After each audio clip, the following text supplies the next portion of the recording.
आप सबको मेरा नमस्कार। अभी हम लोग official simple question paper solve करेंगे टर्म 2 के लिए, सोशल साइंस का क्लास 10 के लिए, जिसका कोड 087 है। इसमें जो समय मिलेगा आपको 2 आवर का मिलेगा। जो मैक्सिमम मार्क्स है 40 है। और इसके जनरल इंस्ट्रक्शंस देखते हैं तो ये जो क्वेश्चन पेपर है 5 सेक्शंस में डिवाइडेड है, ए बी सी डी और ई में। सारे क्वेश्चंस इसमें कंपलसरी हैं। सेक्शन ए में ध्यान से देखेंगे तो 1 to 5 very short answer type questions हैं, 2 मार्क्स ईच में। और आंसर जो है ना यहाँ पे 40 वर्ड्स में होना है, उससे ज़्यादा नहीं होना है। सेक्शन बी में क्वेश्चन 6 to 8 हैं और ये शॉर्ट आंसर टाइप क्वेश्चंस हैं। इसमें 3 मार्क्स है हर क्वेश्चन में और जो वर्ड लिमिट है वो 80 वर्ड्स का है। सेक्शन सी में क्वेश्चन नंबर 9 and 10 है जो कि लॉन्ग आंसर टाइप क्वेश्चंस हैं और इसमें 5 मार्क्स है हर क्वेश्चन के आंसर में। और यहाँ पे वर्ड लिमिट जो है ना 120 वर्ड्स है। सेक्शन डी जो है वो क्वेश्चन नंबर 11 and 12 है। ये दोनों केस बेस्ड क्वेश्चंस हैं। ये केस स्टडी को आपको पढ़ना है और जो इसके अंदर में क्वेश्चन है उसको सॉल्व करना है। सेक्शन ई जो है ना, जो कि क्वेश्चन नंबर 13 है, ये मैप बेस्ड है। इसमें 3 मार्क्स है। इसके 2 पार्ट हैं, 13.1 जो कि हिस्ट्री से है 1 मार्क का और 13.2 जो कि ज्योग्राफी से है 2 मार्क्स का। आगे देखते हैं। इसमें कोई ओवरऑल चॉइस नहीं है इस क्वेश्चन पेपर पे, मतलब ऐसा नहीं है कि 10 क्वेश्चन है 7 बनाइए, लेकिन इसमें इंटरनल चॉइस है। मतलब एक क्वेश्चन में 2 क्वेश्चन रहेगा जिसमें से एक आपको सॉल्व करना है, वो भी कुछ एक क्वेश्चन में है, फ्यू क्वेश्चन में है। और इसमें जो चॉइस है उसमें आपको केवल एक क्वेश्चन को अटेम्प्ट करना है, दोनों को सॉल्व नहीं करना है। इसके अलावा अलग अलग इंस्ट्रक्शंस जो है ना हर क्वेश्चंस में, हर सेक्शंस में दिए हुए हैं जहाँ पे भी जरूरी है। अब चलिए शुरू करते हैं। तो सेक्शन ए में जो कि वेरी शॉर्ट आंसर क्वेश्चंस है, क्वेश्चन नंबर 1 है, how did the non cooperation movement unfold in the cities and towns of India. तो जो नॉन कोऑपरेशन मूवमेंट है, यह असहयोग आंदोलन है, वो किस प्रकार से सिटीज़ में माने शहरों में और टाउन्स में, कस्बों में भारत में अनफोल्ड हुआ। इसके आंसर को यहाँ पे लिखना है। तो इसका आंसर है the non cooperation movement unfolded in the cities and towns in India in the following वे। कि जो नॉन कोऑपरेशन मूवमेंट था वो सिटीज़ और टाउन्स में अनफोल्डेड हुआ। उसमें का फर्स्ट है कि it started with middle class participation in the cities. ये जो है ना मिडिल क्लास के पार्टिसिपेशन से सिटीज़ में शुरू होता है। बी है government run schools colleges were abandoned. और जो सरकार के द्वारा चलने वाले स्कूल थे और कॉलेज थे, लोगों ने उसको एबेंडन कर दिया, छोड़ दिया। सी है lawyers gave up their practice. जो वकील लोग थे उन्होंने अपना प्रैक्टिस छोड़ दिया। और डी है फॉरेन गुड्स वेयर बायकॉटेड। और जो विदेशी सामान था उसका बहिष्कार होने लगा। क्वेश्चन 2 है why is tourism considered as a trade. तो टूरिज्म को जो है ना, या पर्यटन को ट्रेड या व्यापार के रूप में क्यों कंसिडर किया जाता है, उसका आंसर यहाँ पे लिखना है। तो ट्रेड या व्यापार क्या होता है, जिसमें गुड्स और सर्विसेज का लेन देन होता है मनी के द्वारा। तो चलिए इसके आंसर को लिखते हैं। अब आंसर 2 है कि tourism can be considered as a trade. Tourism को ना ट्रेड माना जाता है because it involves exchange of commodities and services for money. क्योंकि जो सामान है या सेवा है, सर्विस और कमोडिटीज़ है, उसका एक्सचेंज होता है पैसे के लिए। Tourism is an essential source of foreign exchange earnings. और टूरिज्म जो है ना एक महत्वपूर्ण तरीका है फॉरेन एक्सचेंज अर्निंग का, विदेशी मुद्रा कमाने का। It support local handicrafts and gives direct employment to many people. और ये जो है ना लोकल हैंडीक्राफ्ट को सपोर्ट करता है और कई लोगों को डायरेक्ट रोजगार देता है। क्वेश्चन 3 है differentiate between 1 party and 2 party system. तो इस क्वेश्चन में ये आपको पूछ रहा है कि आप डिफरेंस बताइए कि 1 पार्टी सिस्टम में और 2 पार्टी सिस्टम में क्या डिफरेंस होता है। आंसर 3 है the difference between them are as follows. तो जो 1 पार्टी सिस्टम 2 पार्टी सिस्टम का डिफरेंस है उसको यहाँ पे टेबल बना दिए हैं। 1 पार्टी सिस्टम और 2 पार्टी सिस्टम यहाँ पे लिख दिया है। पहला है countries where only 1 party is allowed to control and run the government. 1 party system में ऐसा सिस्टम होता है कि एक ही पार्टी जो है ना अलाउ होता है कंट्रोल करने के लिए पूरे कंट्री को, रन करने के लिए गवर्नमेंट को। दूसरा में देखिए countries where only 2 main parties contest election and form the government. और 2 पार्टी सिस्टम में वहाँ पे 2 मेन पार्टीज होती हैं, वो इलेक्शन कॉन्टेस्ट करते हैं और गवर्नमेंट बनाते हैं। इसका सेकंड देखिए it is not a democratic system. इसमें कोई डेमोक्रेटिक सिस्टम नहीं है, ये कोई डेमोक्रेसी नहीं होता। सेकेंड में इसका होगा it is a democratic system, एक डेमोक्रेटिक सिस्टम होता है। थर्ड है कि for example Chinese communist party. 1 party system का सबसे बड़ा एग्जाम्पल है चाइनीज कम्युनिस्ट पार्टी। और जो 2 पार्टी सिस्टम है उसमें यूएसए है जहाँ पे डेमोक्रेट्स और रिपब्लिकन है, और यूके में लेबर पार्टी है। क्वेश्चन 4 है state the role of Reserve Bank of India. वैसे तो रिजर्व बैंक ऑफ इंडिया के बहुत सारे काम है, बहुत सारा रोल है, लेकिन वर्ड लिमिट को ध्यान में रखते हुए हम लोगों को यहाँ पे रिजर्व बैंक ऑफ इंडिया के रोल को बताना है। रिजर्व बैंक ऑफ इंडिया जो होता है बैंकों का बैंक है, सुपरवाइजर है, सब बैंकों को मॉनिटर करता है, करेंसी नोट इशू करता है। इन चीज़ों को ध्यान में रखते हुए इसके आंसर को चलिए लिखते हैं। इसका आंसर है the RBI acts as a regulator and supervisor of the overall financial system. जो आरबीआई है ना, वो रेगुलेटर होता है, रेगुलेट करता है और सुपरवाइज करता है ओवरऑल फाइनेंशियल सिस्टम को। This injects public confidence into the national financial system, protect interest rates and provides positive banking offer alternative to the public. तो इससे क्या होता है, पब्लिक का कॉन्फिडेंस जो है ना बढ़ता है नेशनल फाइनेंशियल सिस्टम में, इंटरेस्ट रेट को प्रोटेक्ट करता है और पॉजिटिव बैंकिंग अल्टरनेटिव प्रोवाइड करता है पब्लिक के लिए। Finally the RBI acts as the issuer of national currency. और आरबीआई जो है ना वो काम करता है नेशनल करेंसी को इशू करने वाले संस्था के रूप में। क्वेश्चन नंबर 5 है, read the data in the table given below and answer the questions that follow. ये जो डाटा यहाँ पे टेबल में दिया हुआ है इसको रीड करना है और जो क्वेश्चंस है उसके आंसर को हमको लिखना है। तो डाटा इसमें बता रहा है total production of finished steel in India. जो बना हुआ स्टील होता है इंडिया में उसके टोटल प्रोडक्शन को, ईयर है 2015-16, इसमें प्रोडक्शन इन मिलियन टन्स में दिया हुआ है 106.60, 2016-17 में दिखे 120.14, 2017-18 में है 126.85। मतलब ये वाला जो है ना बढ़ते जा रहा है। उसके बाद 18-19 में देखिए 101.29 सडनली ड्रॉप होता है यहाँ पे, और 19-20 में भी 102.62 यहाँ पे भी ड्रॉप हो जाता है। मैंने जो कंपेरिजन है उसमें पता चल रहा है कि 17-18 के कंपेरिजन में 18-19 और 19-20 में जो है ना प्रोडक्शन काफ़ी तेज़ी से ड्रॉप हुआ है। क्वेश्चन 5.1 देखते हैं कि compare the 2015-16 and 2019-20 data and give any one reason for the reduction of production of steel in 2019-20। तो देखिए हमको डाटा देखना है। तो 15-16 में देखिए 106.60 मिलियन टन का प्रोडक्शन हुआ था, लेकिन जो 19-20 है उसमें 102.62 का प्रोडक्शन हुआ है, मतलब प्रोडक्शन कम हुआ है। इसका क्या रीज़न हो सकता है? तो इसका जो सबसे अप्रोप्रिएट रीज़न है इनपुट कास्ट का बढ़ जाना। जो रॉ मटेरियल यूज होता है स्टील प्रोडक्शन में उसकी कीमतों का बढ़ जाना। आप कोई और रीज़न लिख सकते हैं। तो चलिए इसके आंसर को लिखते हैं फिर। इसका आंसर है कि high cost of input materials is a major reason for decline in the production of steel. तो जैसे कि मैंने समझाया कि जो हाई कास्ट था इनपुट मटेरियल का एक प्रमुख कारण था जिससे प्रोडक्शन ऑफ स्टील जो है ना डिक्लाइन हुआ। अब क्वेश्चन 5.2 है कि why is production and consumption of steel considered as an index of a country's development. क्यों स्टील का जो प्रोडक्शन है और कंजप्शन है, मैंने उसको उत्पादन और खपत जो है ना किसी देश के विकास का एक इंडेक्स या सूचकांक समझा जाता है। तो देखिए बच्चों क्या होता है, जो स्टील है ना, आप अगर चारों तरफ देखेंगे तो हम स्टील की दुनिया में बैठे हुए हैं। सारे के सारे इंडस्ट्री और सारे के सारे जो कंजप्शन होता है कंज्यूमर्स का या हाउस होल्ड्स का, उसमें स्टील जो है ना एक इम्पॉर्टेंट फैक्टर अदा करता है। जितना ज़्यादा कोई कंट्री स्टील कंज्यूम करेगा उतना ज़्यादा ही वो डेवलप करेगा, इसीलिए इसको एक डेवलपमेंट का इंडेक्स समझते हैं। अब चलिए इसके ऊपर फिर इसके आंसर को हम लोग लिख लेते हैं। आंसर है the production and consumption of steel is considered as an index of country's development because its products are used as a raw material in different industries. कि जैसे कि मैंने समझाया कि जो प्रोडक्शन और कंजप्शन होता है स्टील का वो एक इंडेक्स है कंट्री के डेवलपमेंट का, क्योंकि ये रॉ मटेरियल प्रोवाइड करता है बाकी इंडस्ट्रीज के लिए। अब देखिए हम लोग सेक्शन बी पे आ चुके हैं ना। तो जैसे कि मैंने इंस्ट्रक्शन में आपको बताया है कि सेक्शन बी जो है ना वो 60 आंसर टाइप क्वेश्चन हैं, और इसमें जो वर्ड लिमिट है ना वो 80 वर्ड है। याद रखिएगा ना, वर्ड लिमिट इसमें डबल हो जा रहा है, लेकिन मार्क्स आपको केवल 3 मिलेंगे और 3 क्वेश्चन में 9 मार्क्स मिलेगा। इसमें फर्स्ट क्वेश्चन में इंटरनल चॉइस है, 2 में 1 सॉल्व करना है। तो देखिए क्वेश्चन नंबर 6 है कि why do most of the rural house hold still remain dependent on the informal source of credit explain.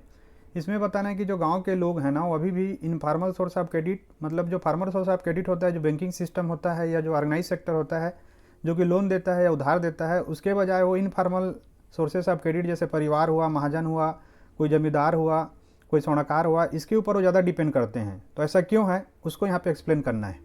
इसका आंसर है कि most of the rural households still remain dependent on the informal sources of credit due to the following reasons. कि बहुत सारे जो गांव के गरीब लोग हैं या परिवार के लोग हैं अभी भी वो इनफॉर्मल सोर्सेस ऑफ क्रेडिट के ऊपर डिपेंड हैं। ये है इसमें कि banks are not present everywhere in rural India where is the informal sources are easily available in all the villages. Banks जो है ना हर जगह प्रेजेंट नहीं है, लेकिन जो इनफॉर्मल सोर्सेस हैं वो बहुत इजीली अवेलेबल हो जाते हैं गाँव में। बी है getting a loan from the bank is much more difficult than taking a loan from the informal sources. Bank से लोन लेना काफ़ी कठिन होता है गांव के लोगों के लिए, जबकि इनफॉर्मल सोर्सेज से लोन लेना बड़ा आसान होता है। Because bank loans require proper documents and collateral. क्योंकि बैंक लोन के लिए उनको प्रॉपर डॉक्यूमेंट चाहिए और गिरवी रखने के लिए कोई सामान चाहिए, कोलेट्रल चाहिए।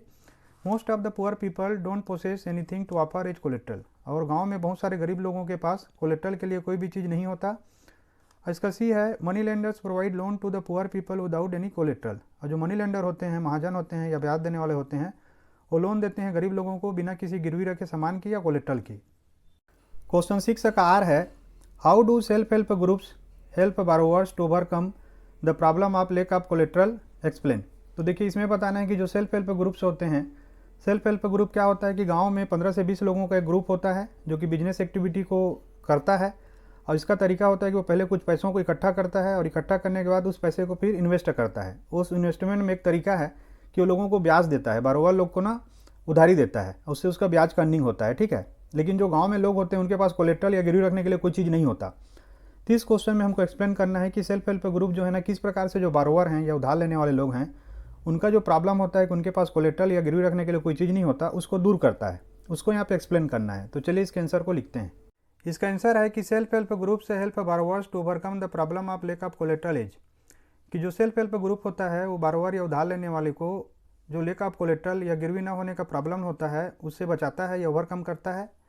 पहला है कि the members of group can take small loan from the group itself to meet their need without collateral. जो ग्रुप के मेंबर होते हैं वो छोटा लोन ले सकते हैं ग्रुप से अपने लिए, ताकि जो है ना अपनी ज़रूरतों को पूरा कर सकें और बिना कोई कोलेट्रल के उनको लोन मिल जाता है। बी है the group charges interest rate less than money lenders which help them to repay their loan with great ease.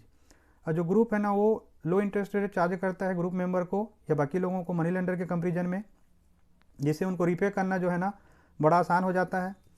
और सी है self help groups are regular in their savings which can be used as monetary help and due to timely repayment of loan banks have been extending loans to this groups. और self help group जो है ना regular होते हैं उनके saving के ऊपर, और इसके लिए वो मॉनेटरी हेल्प को यूज करते हैं और इसके कारण जो टाइमली रिपेमेंट करते हैं लोन का, तो बैंक जो है उनके लोन देने के प्रोसेस को इन ग्रुप को बढ़ा रहे हैं। क्वेश्चन 7 है कि tribal peasants interpreted the message of Mahatma Gandhi and the idea of Swaraj in another way and participated in the non cooperation movement differently, justify the statement. तो हमने अच्छे से समझा है कि जो ट्राइबल पीजेंट्स लोग थे, जो आदिवासी किसान थे, उन्होंने जो मैसेज था महात्मा गांधी का और जो आइडिया ऑफ स्वराज था उसको दूसरे तरीके से लिया। कैसे दूसरे तरीके से लिया कि उनकी जो समस्याएं थीं उनके हिसाब से उन्होंने सोचा कि उन समस्याओं को दूर करना ही जो है ना स्वराज है। जैसे कि जो ब्रिटिश पॉलिसीज थी जो बिल्कुल उनके लिए एडवर्स थी उसके खिलाफ जाना, साथ ही साथ वो नॉन वायलेंस को उतना सशक्त नहीं मानते थे, वो चाहते थे कि वायलेंस के थ्रू ही वो स्वराज को लाएं। तो इन चीज़ों को हम लोगों को इस स्टेटमेंट में लिखना है जिससे स्टेटमेंट जो है ना जस्टिफाई हो जाए और ये पता चले कि नॉन कॉपरेशन मूवमेंट या स्वराज को जो ट्राइबल पीजेंट्स हैं उन्होंने एक अलग तरीके से समझा। इसका आंसर है the tribal people have developed there interpretation of the meaning of Swaraj and reacted differently during the non cooperation movement. तो हमने समझा है कि ट्राइबल लोग जो है ना उसको अलग अंदाज में ले रहे थे जो नॉन कॉपरेशन मूवमेंट को, स्वराज के मीनिंग को, और उन्होंने डिफरेंटली रिएक्ट किया। इसमें पहला है all though they acknowledge the greatness of Mahatma Gandhi and persuaded people to wear khadi and give up drinking, they did not adopt the idea of swaraj as preached by him. कि वो महात्मा गांधी की महानता को तो स्वीकार करते थे और खादी वगैरह पहनते थे और ड्रिंकिंग को उन्होंने छोड़ दिया, लेकिन उन्होंने जो ना आइडिया ऑफ स्वराज को उस तरीके से नहीं लिया जैसे गांधी जी ने बोला था। इसमें सेकेंड है इसका there leader Alluri Sitaram Raju wanted liberation by the use of force. उनके जो लीडर थे अलूरी सीताराम राजू वो फोर्स के द्वारा आज़ादी चाहते थे। They attacked police station and carried on guerrilla warfare. और उन्होंने पुलिस स्टेशन पर अटैक किया, हमला किया और जो है ना गुरिल्ला वारफेयर को कैरी किया, शुरू किया। क्वेश्चन 8 है examine the role of political parties in a democratic country. तो देखिए जो पॉलिटिकल पार्टीज क्या होती हैं, अगर हम ध्यान से समझें तो पॉलिटिकल पार्टीज वो लिंक होता है जो एक आम जनता को कार्यकर्ता के माध्यम से, नेता के माध्यम से सरकार तक जोड़ता है ना। पॉलिटिकल पार्टीज गवर्नमेंट रन करती हैं, अपोजिशन फॉर्म करती हैं, लेकिन दोनों में उनका फंक्शन जो है ना, जो गवर्नमेंट है और जो पब्लिक है उनके बीच में एक लिंक की तरह काम करना है और पब्लिक ओपिनियन को गवर्नमेंट तक पहुंचाना है। तो इसी को हमको लिखना है वर्ड लिमिट में। इसका आंसर है the role of political parties can be understood by the following. जो पॉलिटिकल पार्टीज का रोल होता है उसको हम ऐसा समझ सकते हैं। ये है political parties stand in democratically conducted elections, they play a decisive role in making policies for the country. Political party जो होते हैं ना डेमोक्रेटिकली कंडक्टेड इलेक्शन में खड़े होते हैं और एक महत्वपूर्ण रोल अदा करते हैं पॉलिसी बनाने के लिए किसी भी कंट्री में। They either assume the role of government or the opposition. वो या तो गवर्नमेंट फॉर्म करते हैं, अपोजिशन में जाते हैं। Both of which are essential to keep checks and balances in a democracy. और दोनों के दोनों बहुत ज़्यादा जरूरी हैं ताकि चेक्स और बैलेंसेस जो है ना डेमोक्रेसी में बना रहे। बी है they provide a platform and representation to various sections of society, and they also provide a platform for public debates and articulation of different opinions. और एक प्लेटफॉर्म प्रोवाइड करते हैं वो रिप्रेजेंटेशन के लिए वेरियस सेक्शन ऑफ सोसाइटी का, और साथ ही साथ प्लेटफॉर्म देते हैं पब्लिक डिबेट के लिए, आर्टिकुलेशन के लिए अलग अलग विचारधाराओं का। सी है parties provide the common man access to government machinery and welfare schemes. और ये जो पार्टी है ना वो बीच का लिंक होती हैं, जैसे मैंने एक्सप्लेन किया है, कॉमन मैन का आम आदमी का, ताकि वो गवर्नमेंट मशीनरी को एक्सेस कर सके और वेलफेयर स्कीम का लाभ उठा सके। अब सेक्शन सी पे आ चुके हैं जो कि लॉन्ग आंसर टाइप क्वेश्चंस हैं बच्चों। इसमें जो वर्ड लिमिट है 120 वर्ड्स का है, याद रखिएगा ना, वर्ड लिमिट बढ़ गया है और मार्क्स अभी 5 है। और इसमें दोनों के दोनों क्वेश्चन में आपको इंटरनल चॉइस मिला हुआ है, 2 में से 1 सॉल्व करना है। तो क्वेश्चन नंबर 9 है कि democracy's ability to generate its own support is itself an outcome that can not be ignored. तो इसमें क्या बोल रहा है, देखिए डेमोक्रेसी जो है ना वो खुद पैदा करता है खुद के लिए सपोर्ट, है ना। बाकी जो फॉर्म ऑफ गवर्नमेंट है वो खुद के लिए सपोर्ट पैदा नहीं करते, चाहे वो कम्युनिज्म हो, चाहे एरिस्टोक्रेसी हो, चाहे मोनार्की हो, या कोई और ऑटोक्रेसी हो, है ना। कोई भी और अदर फॉर्म ऑफ गवर्नमेंट जो है ना वो अपने में सपोर्ट पैदा नहीं कर सकता, क्योंकि वो जो गवर्नमेंट में रहता है या गवर्न करता है वो अपने हिसाब से करता है। लेकिन डेमोक्रेसी की खासियत है कि वो खुद के लिए खुद सपोर्ट पैदा करता है। और इस आउटकम को जो है ना, जो डेमोक्रेटिक आउटकम है कि खुद का सपोर्ट पैदा करना, उसको हम इग्नोर नहीं कर सकते, उसको हम मना नहीं कर सकते। तो इस स्टेटमेंट को एग्जाम्पल के साथ में हमको सपोर्ट करना है, समझाना है वर्ड लिमिट में। अब इसका आंसर है कि democracy is the most popular form of government as it ensures that decisions making will be based on norms and procedures. कि जो डेमोक्रेसी होता है वो सबसे प्रसिद्ध तरीका है गवर्नमेंट का, क्योंकि डिसीजन मेकिंग को इंश्योर करता है कि नॉर्म्स और प्रोसीजन के ऊपर बेस्ड होगा। It allows people to participate in the process of electing their leaders who run the country. और ये जो है ना लोगों को मौका देता है पार्टिसिपेट करने का, ताकि वो इलेक्ट कर सकें अपने लीडर्स को जो कंट्री को रन करते हैं। Every citizen has the right and the means to examine the process of decision making. और हर सिटीजन के पास अधिकार होता है और मतलब होता है एग्जामिन कर सके जो प्रोसेस ऑफ डिसीजन मेकिंग है उसको। The system in itself is such that it is preferred by the masses over other forms of rule like dictatorship और मिलिट्री रूल। और ये सिस्टम अपने आप में कुछ ऐसा है कि जो लोगों के द्वारा खुद पसंद किया जाता है, जो दूसरे तरीके के रूल होते हैं जैसे डिक्टेटरशिप होता है, मिलिट्री होता है, उसके कंपेरिजन में। Some other features of democracy that make it generate support for itself are given below. और कुछ और फीचर हैं डेमोक्रेसी में जो खुद के लिए सपोर्ट पैदा करता है, वो नीचे हम लिख रहे हैं। इसमें है accountability. Democratic governments are accountable to their citizens and responsive to the needs and expectations of the citizens. जो डेमोक्रेटिक गवर्नमेंट होते हैं वो अकाउंटेबल होते हैं अपने नागरिकों के लिए और रिस्पॉन्सिव होते हैं उनके नीड और आशाओं के लिए। बी है right to information. Democracy gives its citizen the right to information about the government and its functioning. इससे लोगों को पता चलते रहता है कि गवर्नमेंट क्या कर रहा है और उसमें क्या होने वाला है। और सी है पीपल्स ओन गवर्नमेंट। ये खुद का गवर्नमेंट होता है लोगों का।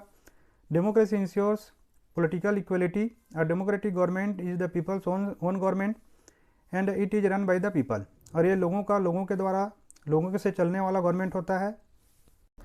क्वेश्चन नंबर 9 है कि there is an overwhelming support for the idea of democracy in South Asia. Support the statement with example. तो देखिए जो सपोर्ट है साउथ एशिया में, मतलब इंडिया में, बांग्लादेश में, पाकिस्तान में, श्रीलंका में, नेपाल में, भूटान में, है ना। भूटान में तो चलिए मोनार्की है, फिर भी वहाँ पे जो राजा हैं वो चाहते हैं कि डेमोक्रेसी आए, तो बहुत ज़्यादा सपोर्ट है। सबसे बड़ा एग्जाम्पल तो इंडिया है जो दुनिया का सबसे बड़ा लार्जेस्ट डेमोक्रेसी है। तो हमको बताना है कि किस प्रकार से जो साउथ एशिया में है ना जो आइडिया ऑफ डेमोक्रेसी है उसके लिए जो सपोर्ट है बहुत ज़्यादा है। हम देखते हैं कि पाकिस्तान में या बर्मा में या बांग्लादेश में अगर इस प्रकार के गवर्नमेंट आते हैं तो लोग जो है फिर से रिवोल्ट करते हैं और एक डेमोक्रेटिक गवर्नमेंट फिर से सेटअप होता है, जिससे पता चलता है कि जो आइडिया ऑफ डेमोक्रेसी है बहुत ही ज़्यादा गहरा है। इसका आंसर है कि there is an overwhelming support for the idea of democracy in South Asia due to the following reasons. कि साउथ एशिया में डेमोक्रेसी के लिए बहुत ज़्यादा सपोर्ट है। उसके रीजन है, ए है democratic government is people's own government and countries from South Asia want democratic right for people. कि डेमोक्रेटिक गवर्नमेंट लोगों के खुद के गवर्नमेंट होते हैं, जनता का, जनता के लिए, जनता के द्वारा, bye the people, for the people, with the people. और साउथ एशिया के लोग जो है ना डेमोक्रेटिक या लोकतांत्रिक अधिकार चाहते हैं लोगों के लिए। इसका भी है people have the right to choose who govern through regular elections. लोगों को चुनने का अधिकार होता है रेगुलर इलेक्शंस के थ्रू। हर इलेक्शन में वो जो चाहते हैं उसको एक्सप्रेस कर सकते हैं। The elected government is answerable to the people and to ensure its stability has to deliver on its promises. और जो इलेक्टिव गवर्नमेंट होता है वो एंसरेबल होता है लोगों के लिए, और अगर अपनी स्टेबिलिटी वो चाहता है या पावर में रहना चाहता है तो उसको प्रामिस को जो बोला है उसको पूरा करना होता है। इसका सी है democracy provides dignity and freedom to its citizen and it accommodates social diversity. और जो डाइवर्सिटी डेमोक्रेसी होता है ना, वो डिग्निटी ऑफ फ्रीडम प्रोवाइड करता है अपने सिटीजन्स के लिए, और ये एकोमोडेट करता है सोशल डाइवर्सिटी को, अपने में शामिल करता है, किसी को छोड़ता नहीं है। इसका डी है it accommodates diversity and promotes inclusion and equality. ये जो है ना डाइवर्सिटी को एकोमोडेट करता है, अलग अलग प्रकार के एथनिक ग्रुप से के लोगों को शामिल करता है, लोगों को इंक्लूजन में लाता है और इक्वलिटी में भरोसा करता है। In democracy true power lies with people. और डेमोक्रेसी में जो वास्तविक पावर होता है ना, लोगों के पास होता है। इसका ही है democracy has proven to be a better model than dictatorship aristocracy because it is based on the idea of discussion and negotiation. Democracy या लोकतंत्र जो है ना, वो एक बेटर मॉडल है डिक्टेटरशिप या एरिस्टोक्रेसी के कंपेरिजन में, क्योंकि ये जो है ना आइडिया ऑफ डिस्कशन और नेगोशिएशन के ऊपर बेस्ड है। इसके एग्जाम्पल हैं इंडिया, नेपाल, बांग्लादेश, श्रीलंका और पाकिस्तान। क्वेश्चन 10 है examine the role of information technology in stimulating the process of globalisation. तो ग्लोबलाइजेशन या भूमंडलीकरण या वैश्वीकरण के दुनिया में आज इंफॉर्मेशन टेक्नोलॉजी जो है ना, उसको बहुत तेज़ी से बढ़ा रहा है। क्योंकि आज जो है ना तो अमेरिका दूर है आपके लिए, दुनिया का कोई छोर जो है ना बटन के क्लिक पे है। अगर आप ईमेल भेजते हैं तो जीरो कास्ट पे आप दुनिया के कहीं पे भी जा सकते हैं। आज वीडियो कॉलिंग के थ्रू ये अलग अलग माध्यम से जो इन्फॉर्मेशन टेक्नोलॉजी ने हमको प्रोवाइड किया है, पूरी दुनिया जो है एक गाँव में सिमट के रह गया है। आप बगल वाले के पास उतना ज़्यादा टच में नहीं रहते जितना टच में आप बाकी दुनिया के साथ में हैं। तो उसी को यहाँ पे लिखना है हम लोगों को। इसका आंसर है कि information technology is playing an important role in stimulating the process of globalisation. जो आईटी है, इंफॉर्मेशन टेक्नोलॉजी है, एक महत्वपूर्ण रोल अदा कर रहा है, जिससे जो प्रोसेस ऑफ ग्लोबलाइजेशन है या भूमंडलीकरण है वो तेज़ी से बढ़ रहा है। Some of the ways it has achieved this are given below. और उसमें से कुछ यहाँ पे हम लिख रहे हैं। ए है telecommunication facilities, telegraph, telephone including mobile phone, fax are used to contact one another around the world. आजकल जो टेलीकम्युनिकेशन की फैसिलिटीज़ हैं, जिसमें टेलीफोन है, मोबाइल है, इससे हम दुनिया में एक कोने से दूसरे कोने तक बड़ा आसानी से कांटेक्ट कर पा रहे हैं। बी है it help to access information instantly and to communicate from remote areas. और दूर दराज के क्षेत्रों से भी इंफॉर्मेशन तुरंत आ जा रहा है और कम्युनिकेशन हो जा रहा है। This has been possible due to the development of satellite communication devices. और ये तभी संभव हो पाया है क्योंकि आज हम डेवलप कर चुके हैं सैटेलाइट कम्युनिकेशन डिवाइसेस को। इसका सी है computers with internet have now changed almost every part of our life. जो कंप्यूटर इंटरनेट के साथ में जुड़ा हुआ है, उसने हमारे जीवन के सभी भागों को बदल दिया है।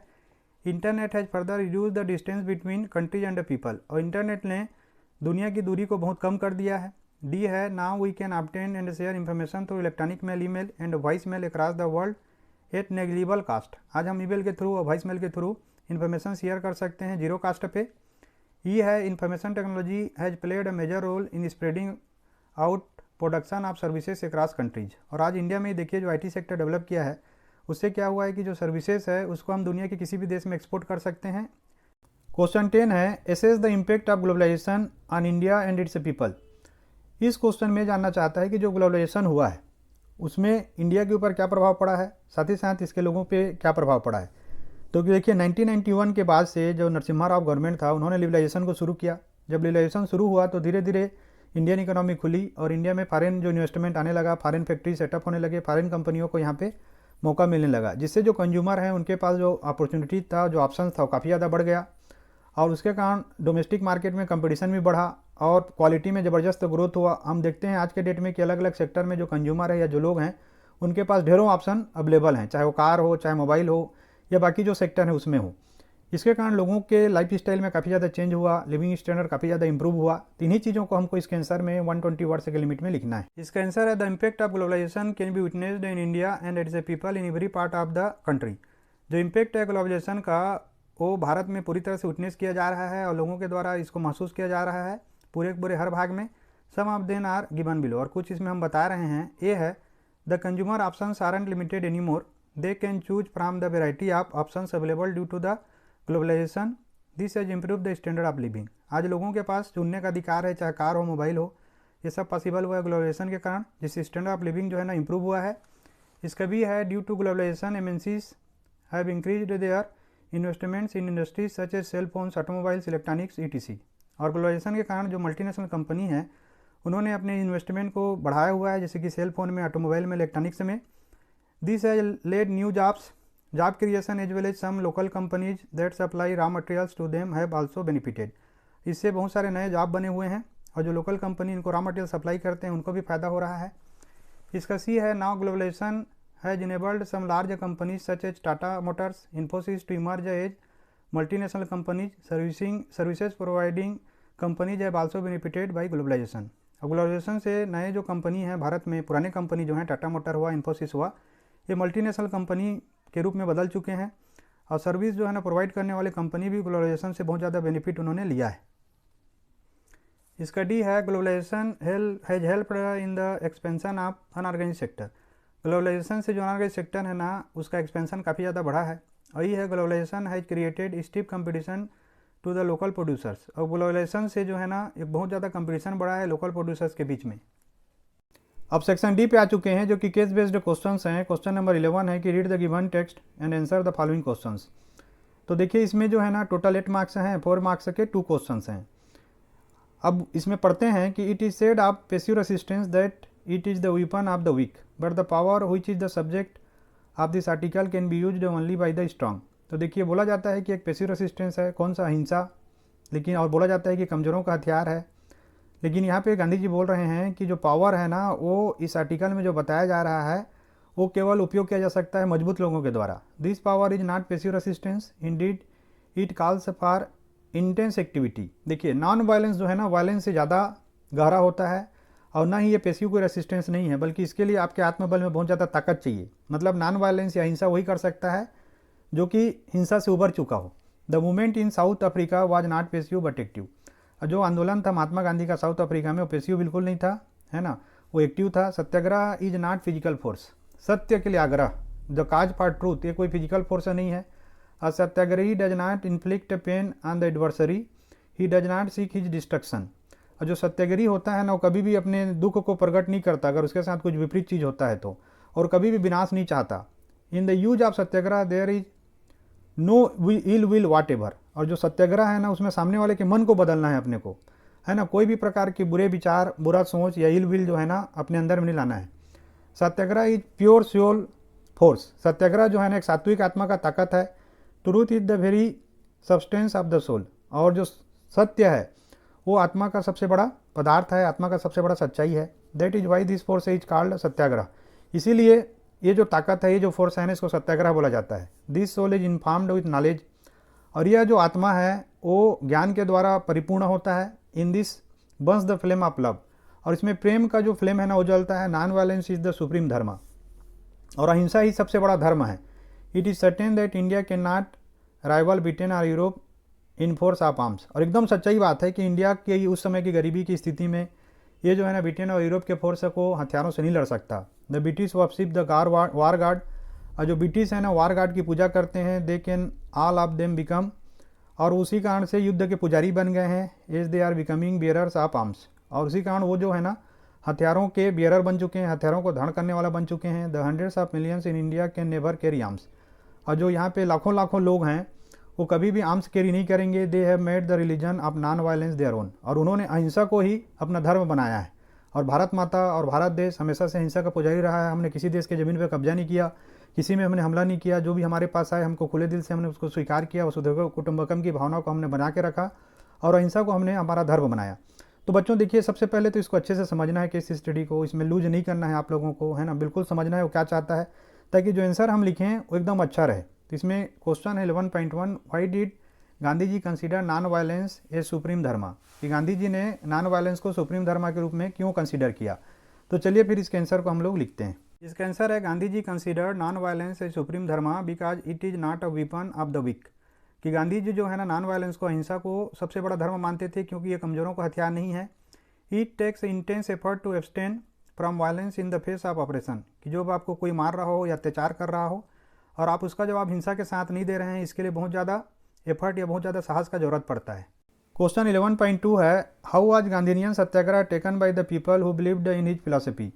कि जो गांधीनियन सत्याग्रह है, देखिए सत्याग्रह के कई रूप होते हैं। एक तो जैन वाला सत्याग्रह होता है ना, और बाकी जो प्रकार हैं सत्याग्रह के। तो जो गांधीनियन सत्याग्रह है ना वो लोगों के द्वारा कैसे लिया गया इसको हमको समझाना है। अगर हम पैसेज को ढंग से समझें तभी इसका आंसर लिख पाएंगे। और जो कि उनकी फिलॉसफी पे, है ना, उनके दर्शन पे, उनके दार्शनिकता पे भरोसा करते थे उनके द्वारा। इसका आंसर है satyagrahi who believed in Gandhiji's philosophy does not inflict pain on the adversary, he does not seek oppressor's destruction.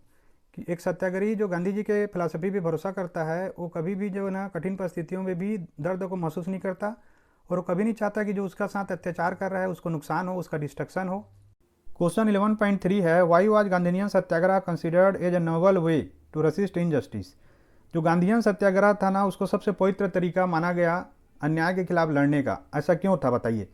ये इसलिए था ना क्योंकि ये किसी को क्षति नहीं पहुंचाता था, हृदय परिवर्तन में विश्वास करता था। आप देखिए रसिया में और यूक्रेन के बीच में जो युद्ध हो रहा है, कितने लोग मर रहे हैं, कितना डिस्ट्रक्शन हो रहा है। अगर वो गांधीवादी तरीके से सत्याग्रह करेंगे तो इस प्रकार का डिस्ट्रक्शन या लोगों को परेशानी या इकोलॉजिकल डिस्ट्रक्शन जो है ना नहीं होगा। इसका आंसर है Gandhian satyagraha was considered as a noble way to resist injustice due to following reasons. जो गांधीनियन सत्याग्रह है उसको सबसे पवित्र तरीका माना जाता है अत्याचार के खिलाफ सामना करने का। उसके कारण है ये है, one could win the battle through non violence and this could be done by appealing to the conscience of the oppressor. कि नॉन वायलेंस के थ्रू जो है ना बैटल को जीत सकता है आदमी। और ये कब होगा? जब जो ऑपरेसर है, अत्याचारी है, उसके हृदय में आप परिवर्तन करेंगे, उसके लिए उसको अपील करेंगे ताकि उसकी आत्मा जाग जाए। बी है, people including the oppressors had to be persuaded to see the truth instead of being forced to accept truth through the use of violence. और लोग जो हैं, जिसमें ऑपरेसर भी शामिल है, उसको समझाना चाहिए कि सत्य क्या है, न कि उसको ताकत के द्वारा, बल के द्वारा जो है या वायलेंस के द्वारा सच्चाई को एक्सेप्ट करने के लिए मजबूर करना चाहिए। क्वेश्चन 12 के केस स्टडी को पढ़ते हैं कि even since humans appeared on the earth they have use different means of communication. कि जब से मानव जो है ना पृथ्वी पे आया है, तब से वो अलग अलग तरह के कम्युनिकेशन के मीडियम को या माध्यम को अपनाता है, वर्बल और non verbal. But the pace of change has been rapid in modern times. लेकिन जो चेंज की रफ्तार है, जो परिवर्तन की गति है ना, जो आधुनिक समय में काफ़ी बढ़ गई है। Long distance communication is far easier without physical movement of the communicator और रिसीवर। और पहले की तरह जो फिजिकल मूवमेंट है बिल्कुल खत्म हो चुका है। और लॉन्ग डिस्टेंस कम्युनिकेशन, चाहे यहाँ से आप अमेरिका बात करें, कनाडा बात करें या कनाडा कोई मैसेज करें, तो तुरंत तो पॉसिबल हो गया है बिना कोई फिजिकल मूवमेंट के। Personal communication and mass communication including television, radio, press, films etcetera are the major means of communication in the country. अब देखिए यहाँ पे कम्युनिकेशन के दो टाइप बताए गए हैं ना। एक पर्सनल कम्युनिकेशन, लोगों का लोगों के बीच में होने वाला, आप किसी को फ़ोन करते हैं, व्हाट्सअप करते हैं, ईमेल भेजते हैं या बात करते हैं। और मास कम्युनिकेशन होता है टेलीविज़न के द्वारा, रेडियो, प्रेस के द्वारा। ये जो है ना मेजर मीन्स ऑफ कम्युनिकेशन है किसी भी देश में, बड़े तरीके हैं संचार के या कम्युनिकेशन के। उसके बाद देखिए the Indian postal network is the largest in the world. और जो भारत का पोस्टल नेटवर्क है वो दुनिया में सबसे बड़ा है। It handles parcels as well as personal written communications. और ये पार्सल भी ले जाता है और लोगों के हाथ से लिखे हुए चिट्ठियों को भी ले जाता है। Cards and envelopes are considered first class mail and are air lined between stations covering both land and air.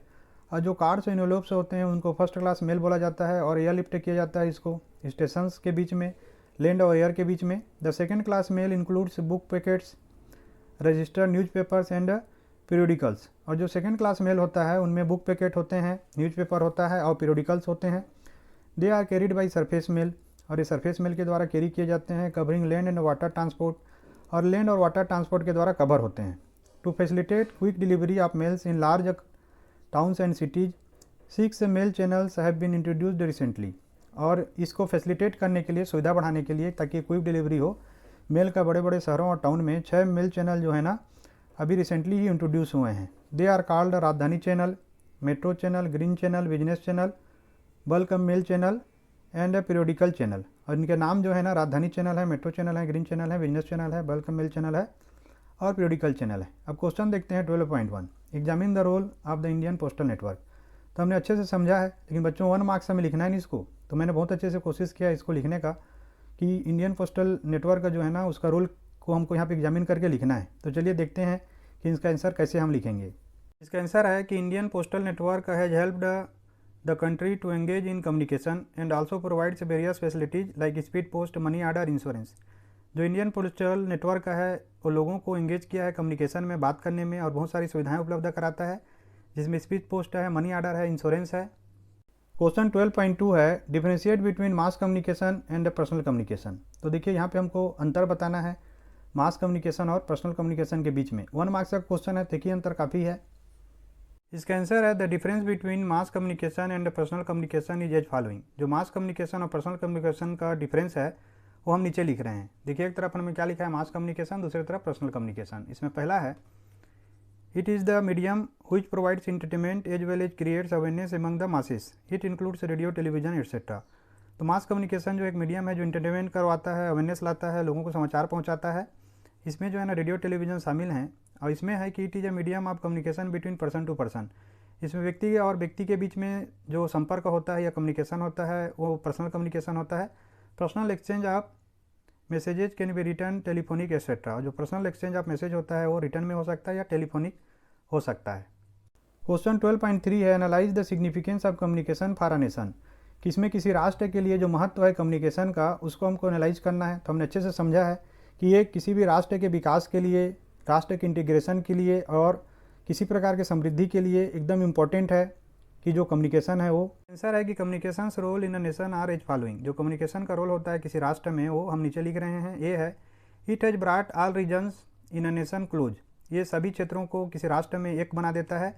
Various means of communication have connected the world closer. और जो अलग अलग तरीके हैं कम्युनिकेशन के उसने दुनिया को जोड़ा है। बी है without a well developed communication infrastructure no nation can assume an important position on the globe. और बिना कोई डेवलप्ड कम्युनिकेशन इंफ्रास्ट्रक्चर के कोई भी राष्ट्र जो है ना वो एज्यूम नहीं कर सकता दुनिया में एक इम्पोर्टेंट पोजीशन को। अब सेक्शन ई पे आ चुके हैं जो कि मैप स्किल्ड बेस्ड क्वेश्चंस है। तो इसमें क्वेश्चन 13 है, उसमें 13.1 देखते हैं कि on the given outline political map of India. नीचे में एक मैप दिया हुआ है। Identify the place marked as A with the help of following information and write its correct name on the line near marked near it, है ना। तो देखिए इसमें जो है ना एक मैप दिया हुआ है पॉलिटिकल इंडिया का और उसमें एक मार्किंग है ये, और जो इन्फॉर्मेशन दिया है उसके हिसाब से इसमें उसके करेक्ट नेम को हम लोगों को लिखना है। तो इसमें देखिए जो क्वेश्चन ये पूछ रहा है वो है कि the place where non cooperation movement was called off due to the violence. तो देखिए यहाँ पे मैप को देखते हैं, या मैप को देखेंगे तो जो नॉन कोऑपरेशन मूवमेंट आप हुआ था वो यूपी में उत्तर प्रदेश में एक चोरा चोरी करके जगह है जहाँ पे लोगों ने जो पुलिस स्टेशन को जला दिया था। तो उस हिंसा को देखते हुए, उस वायलेंस को देखते हुए महात्मा गांधी ने वहाँ पे फिर जो नॉन कोऑपरेशन मूवमेंट है उसको कॉल ऑफ कर लिया था। और इसमें 13.2 है on the same given map of India locate the following. तो लोकेट करना है, पहला है नामरूप थर्मल पावर प्लांट, यार में देखिए नोएडा सॉफ्टवेयर टेक्नोलॉजी पार्क। तो देखिए इसको हम लोग पहले लोकेट करते हैं। तो देखिए जो नामरूप थर्मल पावर प्लांट है ना वो असम में है, उसको लोकेट करेंगे असम में, ठीक है। और जो ये नोएडा सॉफ्टवेयर पार्क है वो जो है ना नोएडा मतलब दिल्ली और जो हरियाणा का बॉर्डर है यूपी में नोएडा पे है, यहाँ पे उसको मार्क करेंगे। अभी और डिटेल में बताऊँगा। और 13.2 के सेकंड में है कि राजा सांसी श्री गुरु रामदास जी, यह इंटरनेशनल एयरपोर्ट है ना, ये कहाँ पे है? ये है आपका पंजाब में, अमृतसर के पास में है।